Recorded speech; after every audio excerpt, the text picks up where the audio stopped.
हरे कृष्णा। आप सभी के चरणों में मेरा दंडवत प्रणाम। आप सबका हार्दिक स्वागत है जपन सेशन में। हरे कृष्ण माता जी। प्रणाम माता जी। हरे कृष्णा। प्रणाम माता। तो आज हम चर्चा करते हैं भगवत गीता यथारूप, श्लोक संख्या 7.14।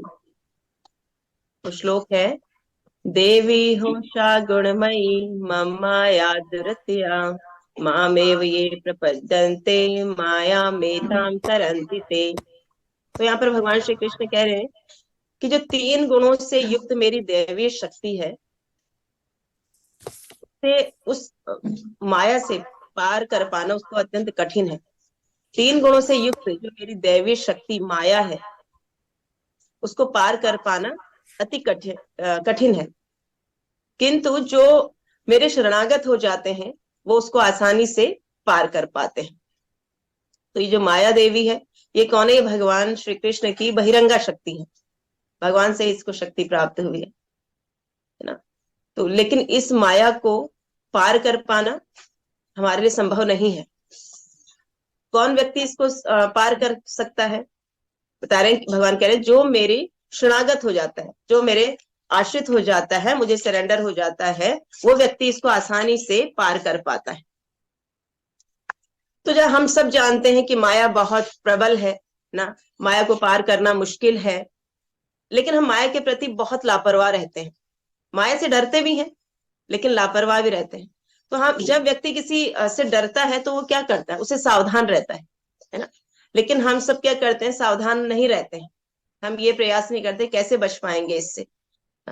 तो उसको समझने का प्रयास नहीं करते, उसको जानने का प्रयास नहीं करते हैं। तो इसलिए वो सावधानी नहीं बरतते हैं, वहां पर हम असावधान रहते हैं माया के प्रति। तो माया हमारे जीवन में ना एक चिंगारी की तरह आती है। हमें लगता है कि छोटी सी चिंगारी है, इससे क्या फर्क पड़ सकता है, लेकिन वो विशाल रूप ले सकती है। माया हमारे हृदय में एक सुई की तरह प्रवेश करती है, लेकिन जब वो निकलती है तो कैसे होता है? जब वो निकल तो सुई की तरह प्रवेश करती है, लेकिन जब वो बाहर निकलती है एक हल की तरह बाहर निकलती है। इतना बड़ा छिद्र ना माया देवी जो है वो बना देती है। हमें लगता है सुई से क्या फर्क पड़ रहा है, लेकिन एक जब आप निकलोगे वहां से तो एक हल की तरह करेगा। तो माया से बचने के लिए हमें सावधान रहना चाहिए हमेशा।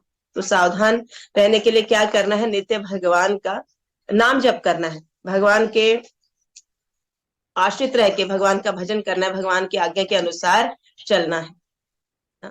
और हमेशा भगवान से प्रार्थना करनी चाहिए कि हमें इससे बचा के रखें, माया देवी से, है ना, हम उसके चंगुल में ना फंसे। शिला प्रभुपाद प्रार्थना कर रहे थे एक दिन, तो उनके शिष्य ने पूछा कि प्रभुपाद क्या आप भी माया में फंस सकते हैं? तो प्रभुपाद कहते हैं नहीं, मैं नहीं फंस सकता।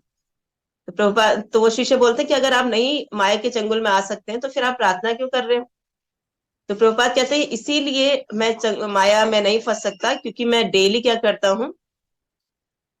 प्रार्थना करता हूँ भगवान से कि मुझे माया से बचा के रखें, अपनी इस माया शक्ति से मुझे बचा के रखें। तो इसी प्रकार से तो हमें यहाँ से शिक्षा लेनी है कि हाँ, प्रभुपाद प्रार्थना करते हैं माया भगवान से माया देवी से बचने के लिए, तो ऐसे हमें भी प्रयास करना चाहिए, हमें भी प्रार्थना करनी चाहिए। हमारे आचार्य जो हमें सीनियर, वो हमेशा प्रार्थना करते हैं। गौर गोविंद स्वामी महाराज प्रार्थना करते हैं कि मुझे हमेशा भक्तों का संग मिले। हमें भी ऐसी प्रार्थना करनी चाहिए कि हम हमेशा भक्तों के संग में रहें। हम हमेशा हम माया देवी से हमें भगवान बचा के रखें, ऐसी प्रार्थना हमें माया भगवान से करनी चाहिए। तो माया से ऐसे और बचने का हमारे पास कोई साधन नहीं है, कोई मार्ग नहीं है। सिर्फ और सिर्फ भगवान के नाम से, भगवान के भजन से, भगवान के शरणागत होकर ही हम इसी माया देवी से बच सकते हैं। और हमारे पास कोई इसका दूसरा मार्ग नहीं है। अपने हम इतने सामर्थ्य नहीं है कि हम माया देवी से बच पाएंगे, तो माया आपको किसी न किसी रूप में आती है।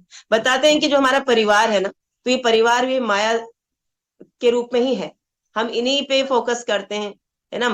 मेरा पति है, पत्नी है, बच्चे हैं, माता पिता हैं, तो उन्हीं में हम हमारा ध्यान रहता है। तो माया देवी किसी भी रूप में आ सकती है और कभी भी आ सकती है, उसका कोई ऐसा समय नहीं है। कभी हम उसके चंगुल में फंस सकते हैं। तो निरंतर हमारे हृदय, हमारे जीवा में भगवान का नाम रहे। जैसे भगवत गीता में आता है ना श्लोक से, सतत कीर्तयन्तो माम। तो सतत निरंतर हमें भगवान का कीर्तन करना है, नाम जप करना है, उनका चिंतन करना है, तभी हम इस माया रूपी भवसागर को पार कर पाएंगे। हरे कृष्णा।